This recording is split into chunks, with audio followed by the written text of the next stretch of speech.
those kind of experiences make you really appreciate life a bit more. And you lose a lot of fear because the worst has already happened. So you just think, well, I'll just fling myself into it. And you do. But it did take me a bit longer to grow into it because I deliberately made that choice with my kids as they were growing, as opposed to this has already happened to me when I was a teenager. So it took me till my early 20s to kind of get to Africa and do those things.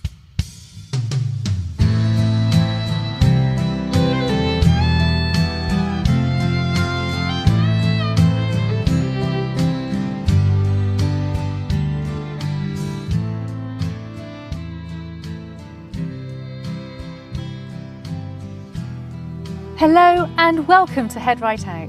The podcast aims to encourage you to head right out of your comfort zone in the outdoors to build your resilience and keep your head right and healthy. My name is Zoe Langley-Wathen, and across the now 17 episodes, I have had conversations with resilient women, resilient midlife women who have found themselves or refound themselves in the outdoors, despite their fears, despite discomfort, despite the preference to avoid all of the above. If you're new to Head Right Out, please go back and take a listen to the other episodes. I'm sure there is something there for everybody. We've had such a variety of women doing different things. We've had long distance walkers, mountain climbers, marathon runners. We've had ocean swimmers, wild campers, hill walkers. We've had expedition leaders. I'm sure I've missed somebody out. Oh, there's cyclists. There's an elliptigoer. That's cool. We've had paddleboarders and fellow podcasters. And the common ground that we all have, they all identify as female. They are all over 40 years old. I think the eldest was 73 so far. And they have all benefited from the power of adventure. And some of us have reached perimenopause, me included, and others have already transitioned through menopause and can reassure us with the story that they survived. Thank goodness. Now, before today's conversation, I would like to offer huge thank yous to everybody who responded to my online requests and my podcast requests as well for voting, particularly this last week in the Listener's Choice Award for Podcasting for Business 2022. Voting is now closed for that, but I've heard that Head Right Out is a finalist in those awards in the Best Health and Wellbeing category. It's so exciting. I just can't begin to tell you what this means to me. And the fact that it's been 4 months since I launched the podcast, to be shortlisted and a finalist in 2 sets of awards just feels so good. It just lets me know, I guess, that I'm doing something right, that the hard work is paying off. Even if it goes no further, that's fine. Being shortlisted and being a finalist is a big thing for me. So there's an online ceremony on the 3rd of March, so I will hear how Head Right Out has fared then and will obviously keep you all posted. Now, in the meantime, if you haven't yet voted in the other big awards, that's the Sports Podcast Awards, please click on the link in the show notes before the end of February and vote for Head Right Out in the Best Urban and Adventure category. Thank you so much. Okay, today's guest, Sue Plastow, shares a feast of lifelong positive family choices and how sharing food and adventure in a bid to heal her grief has become an even stronger focus. This is such a lovely episode. Let's head on in there now. Okay, well, I have had a chance meeting with a wonderful woman from Instagram, of all places, and we had a few conversations backwards and forwards, and it's resulted in me inviting her to come on to Head Right Out. Sue Plastow, across 30 years, has backpacked across East Africa for 9 months during her 20s. And she did such things as learning to scuba dive. She went on safari. She took a dhow boat from Mombasa to Zanzibar. And I thought it was fascinating where she said she actually slept on deck secured only by tying herself on with her sarong. Right. Now, this trip actually put travel firmly into her blood and into her life. And she knew she wanted to make it a bigger part of her life by that point. Now, luckily for her, she met somebody who felt the same. So they got married and they had 4 wonderful children together. And for a while attempted normal life, whatever normal is. And we will dip into that in a moment. After a while, they both realised that they could be potentially looking at the same school run for over 15 years. And they became brave, and her adventurous husband suggested we could always sell the house and go travelling. So they did. Now, they sold their cottage in Somerset and they flew to Canada. They bought a camper van. They drove across the country and down the west coast of the States for 6 months. And they had encounters with all sorts of wildlife.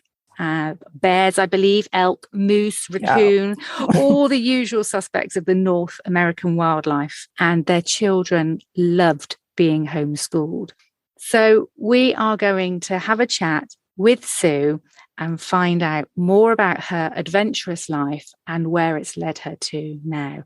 Sue, welcome to Head Right Out. Thank you for agreeing to come on the podcast. Hi, Zoe. Thanks so much for having me. It's so exciting. It is, isn't it? I mean, this has all stemmed from a couple of conversations that we had backwards and forwards on Instagram. And you kind of told me 1 or 2 things. And I was thinking, this would be a great Head Right Out moment. And then as we got chatting, I just thought, do you know what? No, this woman needs to come and have a full-blown conversation with me. When you read it out like that, it does sound quite amazing. I mean, we've had quite a lot of boring moments in between too, but as we all do. But, this is only half the story. I mean, that was a very cut-down bio from what you sent me, and I was delighted that you'd sent me what you did. But I thought, do you know what? I don't want to share it all at once because I think we need to just kind of unwrap your life, unwrap the story.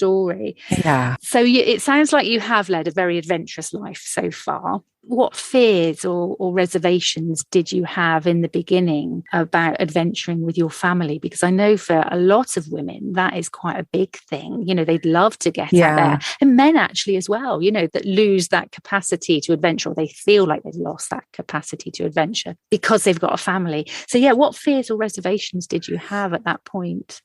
I guess the same as any parent does. You just want to do the best by your children. We had our kids quite close together, 4 and 5 years. So we kind of felt that there was a big advantage to that in that we had a little tribe. So nobody was going to be lonely. And that was my biggest worry. I think lots of my friends and family who sometimes were not that supportive of this idea thought, you can't take your kids out of school. How would they manage with academics? We weren't worried about that at all, just because we had quite different experiences ourselves in the education system. So my husband was like, we will just teach them through real life and see what happens. And it's all turned out well. So they loved it. We did it for at least 12 years, I guess now. I mean, my eldest is now 20, nearly 21. So my fears really were just making sure they had enough social action going on around them. But when there's 4 kids like that, then you don't really need to worry about that. And actually, even if there's less than 4 and you've only got 2 or 1, they're just with you all the time. So they don't really care. They're just happy to be with you and having a great time. That is incredible. Absolutely. Yeah, I can imagine, what an experience that was for both you and for them. It was really bonding. And I think we talk about it quite a lot now still. The youngest 2 who are 15 and 16 are now in college because we'll come to this later, I guess, but we're back in England now.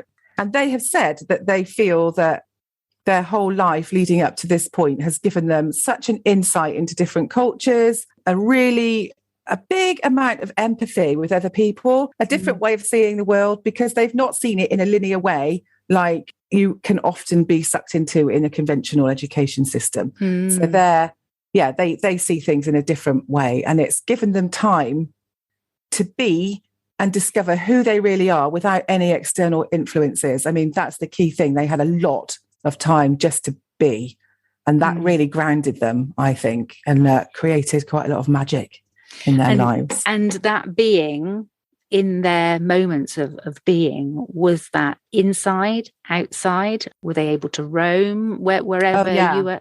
Yeah. Yeah. I mean, we're all about being barefoot and feral, and they could roam anywhere. I mean, going across Canada and all the different countries we lived in after that, especially on our truffle farm in Italy, they were outside all the time. And we lived in the mountains. So they were skiing and snowboarding in the winter, quite near the Med as well. So we were, sailing and out in the water all the time. And then indoors, I kind of believed that as long as they were prolific readers, their comprehension skills would expand to fill the spaces for other subjects on top of what we'd already been doing. So that's what they did. Played games, read. Yeah, they were just little wildlings. Oh, it was great. What an idyllic childhood, and what a powerful belief on your part. That's very significant. It's going to have a huge impact on them. I mean, how do you feel it's benefited them now? So you can see in hindsight, at least with your, I don't know if it's son or daughter that's 20, 21? Well, she's my daughter. So I've got three girls, 20, 18, 16, and my son is 15. So, okay. So so actually they're all young people. They're not really, even the 15-year-old is not children. No, that's right. So can you see how that's benefited them now? Is that really tangible? Yeah, absolutely. Yeah. I mean, my eldest two, one went to Mount View Drama School. So she was really in touch with her emotions and really able to express herself without fear.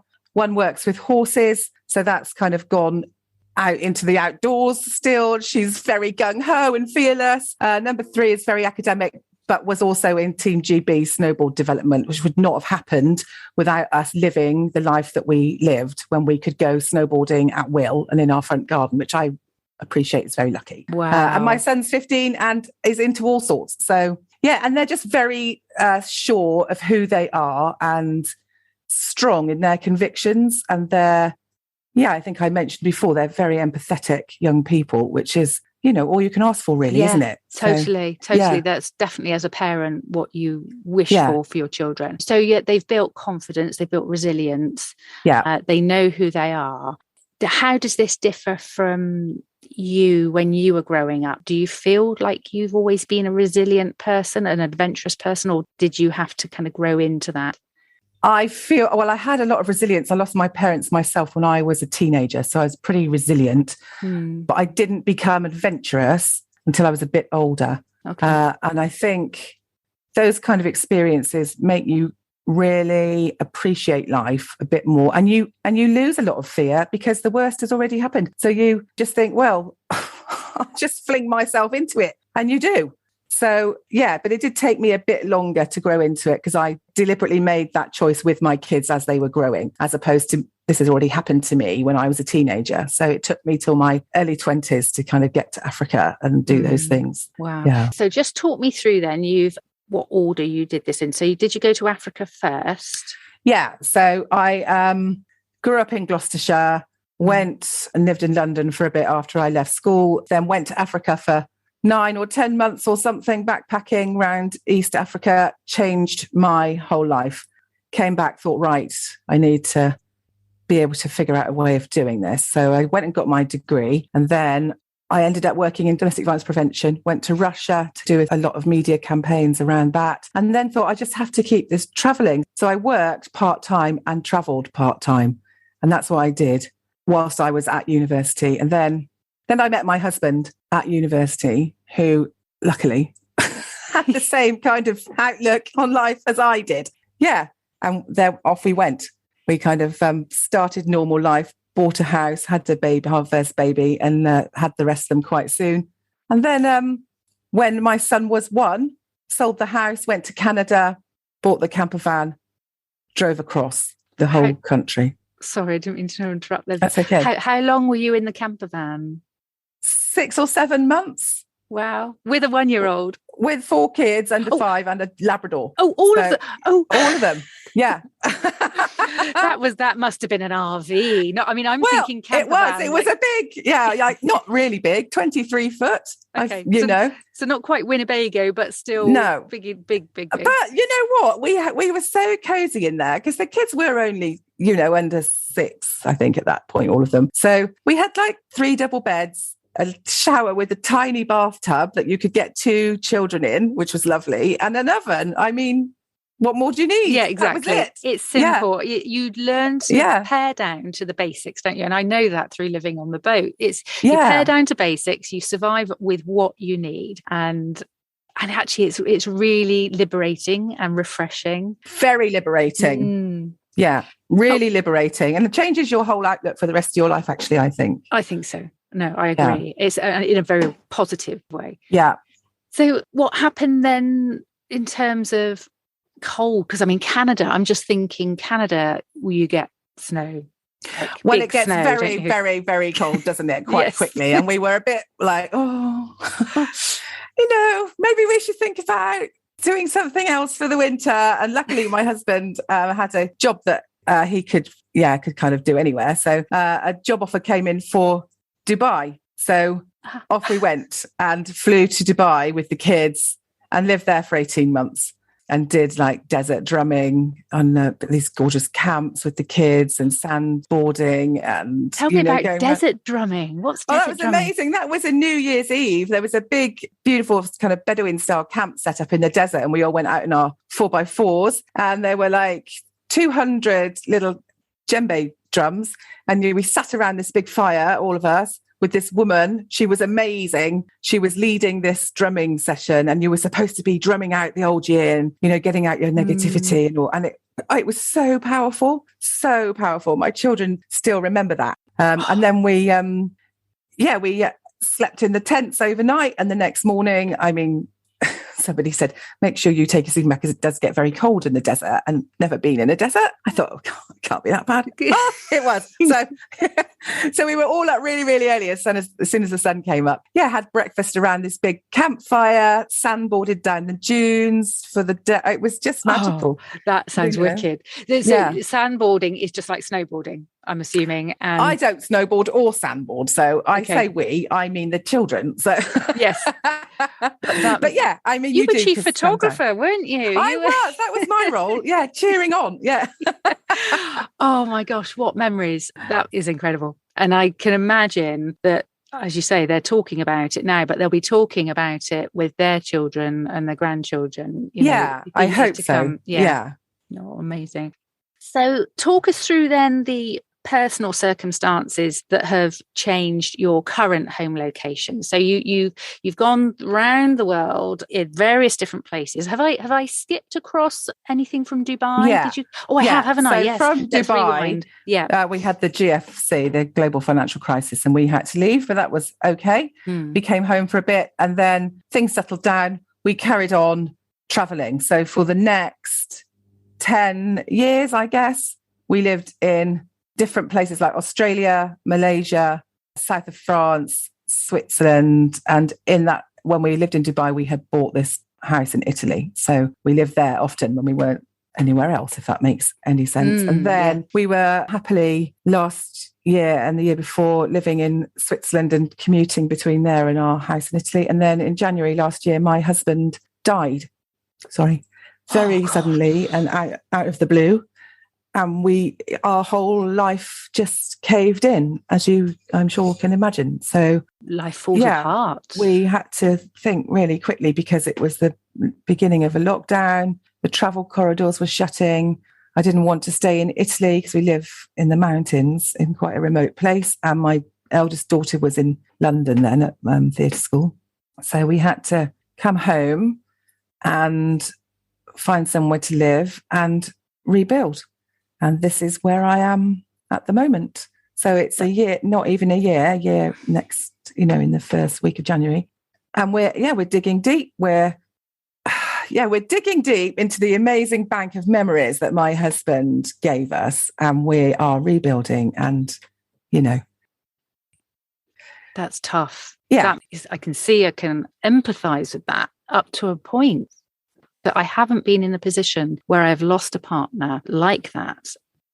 I can imagine, it's all very, very new, and you've got two choices, I would think. You can either follow the grief pattern that takes you into despair and not knowing what to do with your life. And that's okay to do that if you haven't got the strength to do anything else, but luckily I don't know where I found it from, but I did have some. So I just want to make sure people don't feel they have to just crack on. No, and because there is no right way, is there? No, there isn't any right way. Everybody's needs are totally different. I'm so sorry. I have to just say this now. I'm so sorry that you've gone through this, and I pass on my sincere condolences to you. Thank you. It's not a year, and the anniversary is obviously coming up. So how have you dealt with this? How has it been for you, and what have you found the need to do in order to get yourself and your family through this period, Sue? Well, luckily we found a little house. I spent the first few months trying to create a little home for the kids and getting them sorted in there. They're now at college doing GCSEs and whatnot. So, I mean, that's a different path that we would have taken, but it's the right one for now for them. So that's okay. And I have had to really think about what I want to do with my future. I have to make some money, as obviously we all do, don't we? But I just really feel that I need to make the best of the time that I have got left and honour my husband's life story by carrying on our amazing adventures, even if it's on my own for the time being while the children are busy, just for a few days at a time, So I and this is where I am at the moment. I've reached right back into my life and thought, and I think this is a really good idea for people to do. Don't feel that if something like this happens to you, don't feel you don't have any skills because you've been a stay-at-home mum. I mean, we're in midlife now, aren't we? Some of us, that's all I've done. Well, I've done other things, but mostly that's what I've done. Don't feel that you don't have the skills to take you forward, because some of those skills that you've learned from being a mum or being an expat wife or whatever you're doing are really, really valuable. So I've reached back. I've thought, what have I got in my arsenal that I can take with me? I'm pretty good at chatting to people and I'm quite good at cooking. So I thought, right, I'm going to trade up my skills into adventure and income. So I've signed up to crew and cook on a tall ship for next summer. So the kids can be at home on their own for a week or so. That's okay. We've got lots of family to support them, but I can still go out and live the life that we have enjoyed living so much. So that's one thing. I set up a language school because I did a lot of teaching English when I was in different countries in a kind of informal way. So I formalized that last year or the year before by doing my TEFL when Stephen was still alive. And I've been teaching with Migrate For, teaching migrant people English through food and cookery. So I'm doing the same thing with that and hoping that I can take that into the outdoors and just keep this resilience going and this momentum going forward. So I'm talking to the Morocco Library Project in the hope that eventually my language school and my cooking skills will coincide and we can take some books down to them and teach English through some workshops and cookery in the future. So that's another thing. And in the meantime, you just have to put your head down and be grateful for what you've had. Reach back, reach out for help, create a new community and reach up. That's kind of what I'm doing. So, wow. But it's not always as easy as I'm making that sound. And I'm sure people kind of get that. So, I mean, you've defined, it's almost like you've defined what it is you need and you're striving for that. But like you say, sometimes things just spiral, don't they? Sometimes you get down days. Sometimes you're going to get days where you just think, why the hell am I doing this? I just can't cope with this. And I think, I don't know, having support around you, do you feel like you have support? Yeah, I do have a lot of support. And I've also reached out to the, and this we could not have done this when we were younger, could we? The online community and created this whole, and that's why I'm here with you now, Zoe, to talk about what has happened, to talk about and connect with other women who are in because you don't necessarily have to have been widowed. You could have been divorced. You could just feel stuck. All of these things are applicable to people at our age. I mean, you're younger than me, but this stage in our lives where you think, your kids might be leaving any reason at all, really, I must admit, there's a part of me that's thinking, yes, actually, I did experience something similar, and I'm still sure it is different. But I had a long-term relationship that ended, oh gosh, I don't know, 8 years ago, maybe now. And that ended with a real sudden, I mean, it was completely unexpected. And it was right before Christmas. And I can remember just walking around in this daze. I was not myself, and I was grieving. I was definitely grieving. Yeah. I lost about a stone in weight. I wasn't sleeping. I wasn't eating properly. And as I say, I can only assume that these are some of the emotions and some of the physical things that maybe you go through when you are grieving the death of a partner. And it did feel like, to me at that point, like I had lost somebody who had died. And I remember saying that to somebody, that I was talking to, kind of like a close friend. But it was a hard. But grief is mourning the end of something, isn't it? That's the end. That's a closed book now. You can't go back to that. So there's a mourning process and a grieving process around loss of relationships, loss of yourself. It does kind of cross over, and it's really tough. It's really tough. So well done for pulling up, carrying on. Thank you. Yeah, it was, and we learn a lot from it in hindsight. And at the time when you're in it, I was just in a wilderness. That was all. It was just like I was wandering through a wilderness and not really knowing when I was going to come to the other side. Yeah. But I did come to the other side, as we all do. And I think it's just that knowledge that in hindsight, that it's a temporary place that we're in. It's a place we have to go through in order to come out the other side and then think, okay, what can I gain from this? What have I learned? What do I know about myself now? Because we learn all sorts of new things about ourselves, having gone through that kind of experience that we've never had before. It's transformative, isn't it? It can be completely transformative, and it's a pivotal moment. Once you've come through that initial lurching horror, which can last for months, I'm very wary that I don't want to be prescriptive in how I'm talking about grief. This is just my experience. So I still get those lurches of horror frequently, but I've got 4 kids, so I have to crack on. But yeah, they are pivotal moments, and you think, okay, I can go either way with this. And I think to just be able to distill, like you say, everything that you've learned and come through these experiences with this new knowledge of yourself and the world, try and distill it and take it forward into something is really, it's a gift. And that sounds terrible and a cliche, but it kind of is. It gets rid of all the BS. You just focus, don't you, on what you really want and what is really important. And that is, I think, that's the key to just kind of being happy in life. Sorry, that's a bit waffly and very deep. It's not waffly, absolutely not waffly at all. And it makes so much sense. What you're saying makes so much sense, because yes, you are in that period of overwhelm where there's all this stuff going on. Yes, it's just about distilling down and finding that concentrated focus that you can just pull on, draw on, and hopefully take through into the next chapter. It's hard. It's really hard. And for anybody that is going through this, either currently or perhaps they're coming up to anniversaries and finding it difficult, I hope that they will gain some reassurance.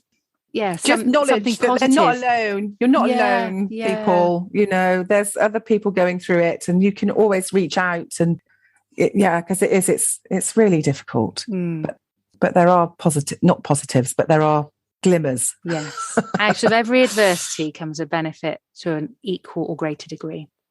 Somebody told me that many, many years ago, and I kept thinking, how can that be? How can that be? And I kept rethinking it and thinking, well, but what if somebody dies? Or what if this happens? I was trying to think of what the worst thing was that could possibly happen, the over-analytical mind. And every time I kept thinking, well, actually, yes, even if it was a really awful crime that's happened that has meant somebody has lost their life, lessons can be learned, and people, things can open up, opportunities can open up for other people, so these things don't happen again, and people come together and become closer. And there's, there were just all sorts of things that I found myself thinking about, and I was much younger then when I started looking at that. But gosh, well, So we've got very deep now, haven't we? We did, yeah. But yeah, that has been a hard time for you.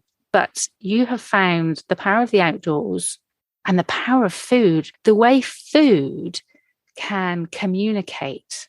That's an interesting concept. Yeah. Food for me, traveling around the world, was always my compass almost. I always thought, if you want to know the bones of a country, you read its literature. If you want to know its soul, go to the markets and have a look around, see what they're selling. So that's what I did. I threw myself into all these countries and cooked everything, went to cookery classes, made friends with local people, which is the best way. And then you get really great tips. And that's what I did. I used food as my connector, my bridge between cultures. And that has come with me ever since. So my kids now they eat all sorts of things because I've got quite a good repertoire now because I'm quite old and I've gathered up. So how old are you, Sue? 52. 52. Okay, so you're only 2 years older than me. Oh, you look much younger than me. So,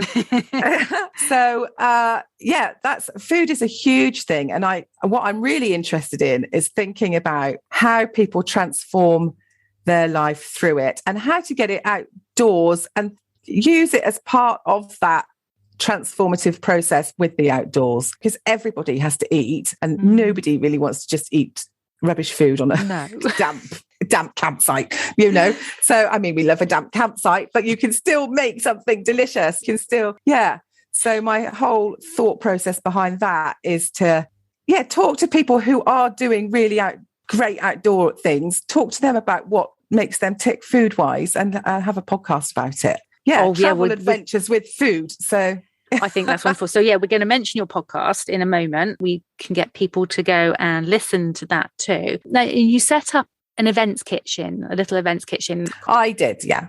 What's it called? Called Naked Tartufi. So that Tartufi is Italian for truffle, and it's named after our truffle farm. And it's called Naked because, there's no additives or anything. It's just very good, bare, whole food. So I set that up last year and I've ended up doing quite a lot of private dining and floating picnics and that kind of thing. So that's been really fun and kept me busy in the dark moments. I quite like doing that. So the events kitchen is something that you would take to, a festival or an event, or can it be something where you do it on a smaller scale? You take yourself and your skills, and I'm thinking, you go into the wild. Yeah, with a group. Maybe, could you do it like that? Yeah, so I think I'd probably do like a movable feast and do a group. We're going to do some of the Southwest Coast Path next year in stints. So not like some of your guests have done it amazing things, haven't they? So, I'm going to just do it in stints. And the plan is to just I'll take the food and just do a movable feast of really good food, and we can connect after we've walked and sit around a fire. I mean, it's in the early planning stages. So I'm loving the sound and lots of this. of different women. So it's going to be an open invitation if anybody wants to join us. Oh, yeah. Well, that's, I can actually see that, this movable feast, section hiking the Southwest Coast Path, podcast episode after each. I don't know whether it's going to be a day or is it going to be a group of days. It'll probably be kind of just weekends or something. A couple of days, walking, camping somewhere, or maybe we go and eat dinner and I'll go and find some really good local producers. That's my thought process with that. That's in the planning stages. Is it women? So women coming together that don't know one another, talking over food that they've never tried before, cooking themselves. Yes, absolutely. Well, my whole thing is creating a community around food and travel. So I just want to help anyone that is stuck or overwhelmed, by anything. Let's come together. Let's move. Let's walk a stint of the coast path. Nothing major. I don't want people to be freaked out. I'm definitely not a professional hiker or anything like that. There's no such thing as a professional hiker. You have two legs, you walk. That's right. Yes. Yeah, that's right. So that kind of thing. And then we come together at night. People can cook. We can tell stories over food. Yeah. And just create our own little tribe so people don't feel that they're overwhelmed and stuck on their own, Yeah. So it's a therapy, it's a communication, it's a group, it's a tribe. The whole thing is, in fact, it's almost coming full circle back to your family, bringing up your family with this wonderful ethos of creating a tribe and that bonding experience for your family. You're right, Zoe. That's very insightful. Wow. I'm so excited. Have you actually announced this anywhere yet? No. No. Yes, you heard it here first. No, we've only, two friends of mine and I have been talking about it, and we've been talking about the movable feasts. So I haven't announced it or anything. So yeah, you've got the world exclusive. Oh, I'm just so excited. This really has got me buzzing, and I can just see how much it's needed right now as well. Now more than ever. I think so. Yeah. And the whole social distancing thing, there's the idea that you can communicate through food in the outdoors. And okay, yes, you may come back together again in the evening indoors. That's fine. But there's more communication that's happening outside. And I have found through personal experience that the greatest opening of my heart, the greatest telling of what's going on in my soul has happened when I've been walking. When Absolutely. I'm side by side with somebody. You're not sat eye to eye with somebody. You are walking side by side and walking and talking. And that sharing just happens organically. You don't do it deliberately, but within half an hour of talking with somebody and walking with them, they've had your life story, or you've had theirs. Women are so good at that, though. Yes. Women are so good at just telling their stories, aren't they? We've got this kind of innate trust between us a lot of the time, I feel. And it's making a bit of space for that, because you're absolutely right. It does happen organically, and it does, it's just magical, really. And I'd like to just create a bit more of a space for that to happen, not in a more formal way, because that's absolutely the opposite of what we've been saying, just so that people know that it's there. Yes. Yeah. Oh, well, let's watch this space. And I would really, really love to come on one of these. Please do. Yes. Yeah. The Southwest Coast Path is like my special place. That's it is, isn't it? Yeah. Yeah, that's where it all changed for me. And so, yes, I have a very special place in my heart for the Southwest Coast Path and for what you are describing about what you plan, what you can imagine.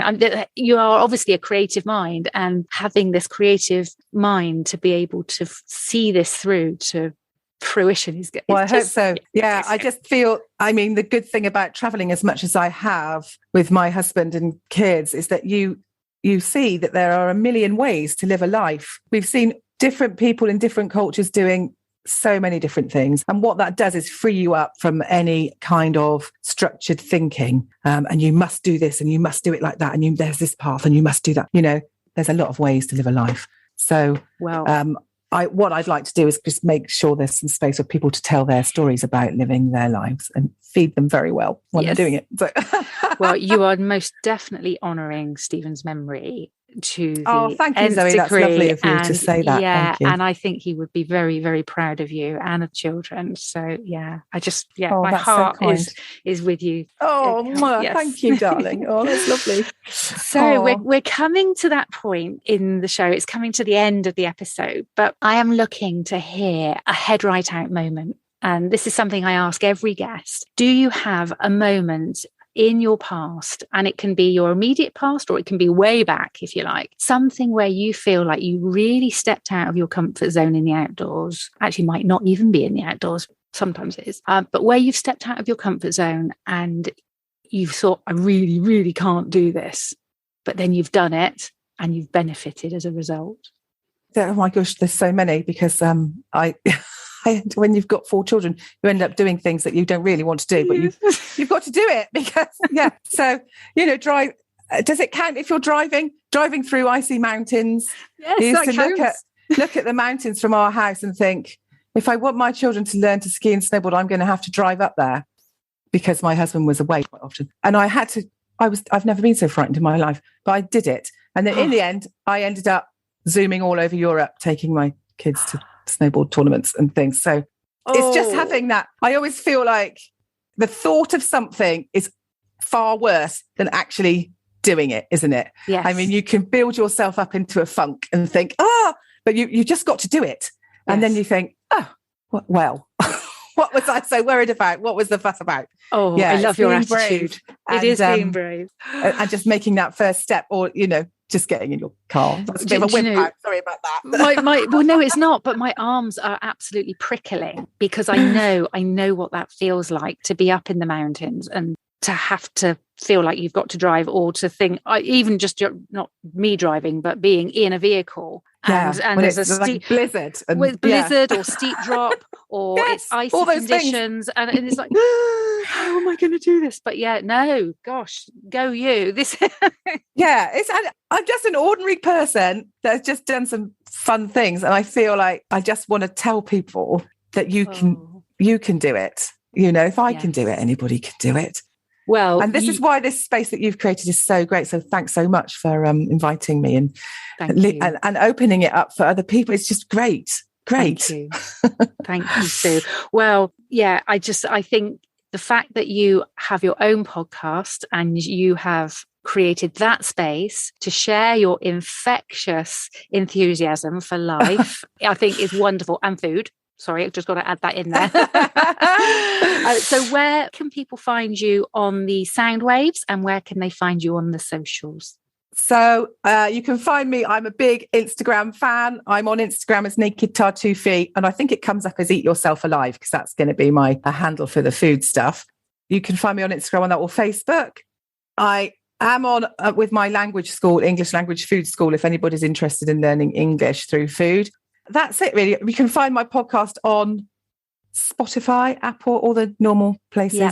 And you can just type in "Eat Yourself Alive," can't you? Yeah, I think I found it. Eat Yourself Alive. It comes up. There's a little pink logo with a bowl of figs. So, well, I will put all those links in the show notes, so people can just be directed to you straight away. So, is there anything else that you'd like to mention, Sue, that we haven't talked about already? Because I think I've talked more than an hour than I've done in the last 4 days. So, sorry, and waffled on. So, no, I think we've covered everything. Brilliant.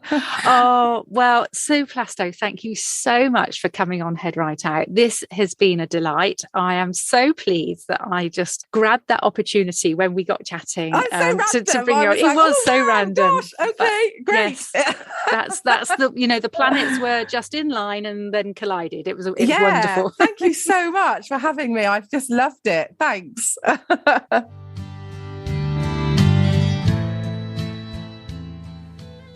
I just love Sue's attitude.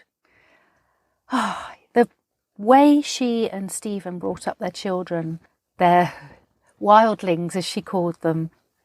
Oh, what a wonderful family unit, and what great life experiences those children have had. I appreciate too that Sue isn't hiding away from her grief behind a curtain of being busy. She does allow herself time to feel and to reflect. But she also knows that part of what is right for her and her family is to rise out of the adversity, to grow and to honour her late husband's memory by creating more experiences and continuing to live life adventurously. What an inspiring story. And yes, I hope you'll pop over and follow Sue's progress.